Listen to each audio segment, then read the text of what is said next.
Craft ও art প্রেমীদের জানাই দি craft লাভার YouTube চ্যানেলে অনেক অনেক স্বাগত। আজকে আবারও একটি ভীষণ সহজ ফেব্রিক গয়নার ভিডিও নিয়ে তোমাদের কাছে চলে এসেছি।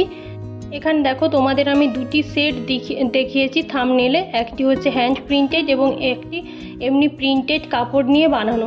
তোমাদের আমি আজকে এখানে হ্যান্ড প্রিন্টেড করা সেটটি করে দেখাচ্ছি। এরকম 3টি বেসের কার্ডবোর্ড নিয়েছি, এভাবে কার্ডবোর্ডগুলিকে কাপড় দিয়ে কভার করে নিচ্ছি।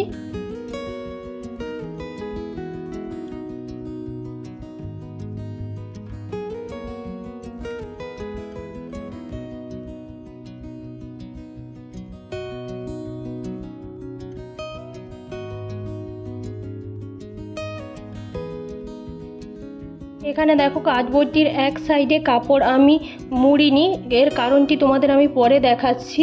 এখানে দেখো বড় সাইডের কার্ডবোর্ডটির এক সাইডে কাপড় মোড়া হয়নি, মাঝেরটিতে পুরোটাই কভার করে দিয়েছি কাপড়, এবং ছোট যে 3 পিস লাগবে তার মধ্যে 2 পিস কাপড় কভার করে দিয়েছি এবং আরেক পিসের এক সাইড খালি রেখেছি।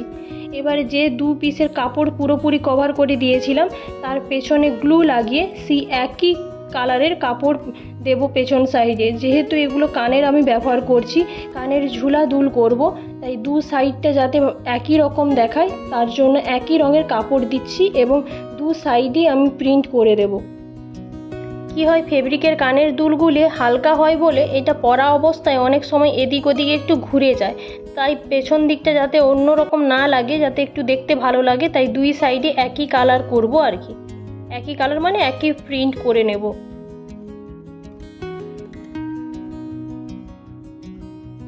এরপরে দেখো একটি পেন দিয়ে কাঠিটা যে সোজা গাঁথবো সেই সোজা দিকটা পেন দিয়ে একটু মার্ক করে নিচ্ছি। এবারে সূচ আর সুতো নিয়ে বড় যে কার্ডবোর্ডটার যেদিকে কাপড়টা মোড়া হয়নি সেদিক দিয়ে সূচটি গেঁথে নেব।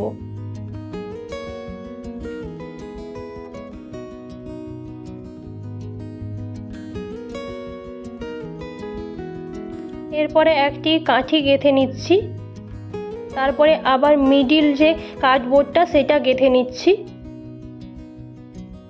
তারপরে আবার একটা কাঠি দিচ্ছি, তারপরে ছোট সাইজের কার্ডবোর্ডের পিসটি নিয়েছি এবং যেদিকটা মোড়া হয়নি সেদিকটা নিচের দিকে রাখবো।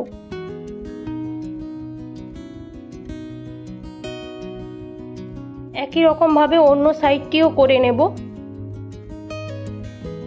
এইবার দেখো নিচের দিকটা যে আমি কাপড়টা মুড়িনি এই কারণে, যাতে সুতোটা প্রথমে মুড়ে দিয়ে তারপরে কাপড়টা মুড়তে পারি, এতে অনেকটাই ফিনিশিং লাগবে জিনিসটা দেখতে, আর বোঝাও যাবে না সুতোটা যে আছে এখানে। এরপরে একটু শুকনো হতে দেব, তারপরে একটি বড় সাইজের পুঁতি কাঠি এবং 2টি ছোট সাইজের পুঁতি কাঠি গেঁথে নেব। এখানে দেখো আমি সুতোর গাঁটটাকে একটু ঢুকিয়ে দিচ্ছি পুঁতি কাঠিটির ভেতরে যাতে না দেখা যায়। এরপরে এই কাঠিটিকে নিচে একটু আঠা দিয়ে লাগিয়ে দেব।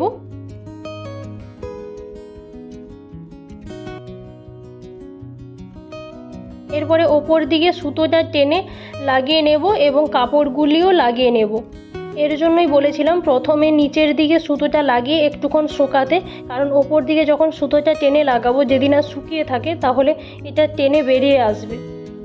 এরপরে ব্যাক সাইডে গ্লু লাগিয়ে কাপড় দিয়ে কভার করে দেব। এখানে তোমরা পুঁতি কাঠির পরিবর্তে কটন বল দিতে পারো, একটু ছোট সাইজের কটন বল দেবে যদি দাও, না হলে এমনি অন্য কালারের সুতো দিয়ে গেঁথে নিতে পারো। এইবারে একটি পেন নিয়ে পেনের পেছন দিকটা এইরকম খুলে দেবে, আর একটি পেনের রিফিল নিয়েছি। এবারে লাল রঙের অ্যাক্রিলিক কালার নিয়ে কালারের ওপরে এইভাবে পেনটাকে জাঁকিয়ে এইরকম প্রিন্ট করতে থাকো। এটা করা খুবই সহজ, যে কোনো মানুষই এটা করতে পারবে। এটা করার জন্য কোনো তুলিরও প্রয়োজন হয় না, শুধু পেনটিকে জাঁকাও আর এই রকম ছাপ দিতে থাকো। এরপরে রিফিলটিকে জাঁকিয়ে এই রকম গোলের মাঝখানে প্রিন্ট করতে থাকো। তোমরা রিফিলের পরিবর্তে দেশালাই কাঠিও নিতে পারো। তোমরা যদি এমনি নর্মাল কোনো এক কালারের কাপড় নাও তাহলে বাই কালার করতে পারো, হয়তো উপরেরটা একটা কালারের কাপড় নিলে মাঝেরটা অন্য কালারের আর নিচেরটা অন্য কালারের, বা এক কালারেরও করতে পারো, সেটাও দেখতে খারাপ লাগে না। এরপরে দেখো লকেটটির ওপর দিকে ফুটো করে জাম্প রিং লাগিয়ে নিয়েছি। এবং কানের দুলগুলির ওপর দিকটা ফুটো করে ইয়াররিং হুক লাগিয়ে নিচ্ছি।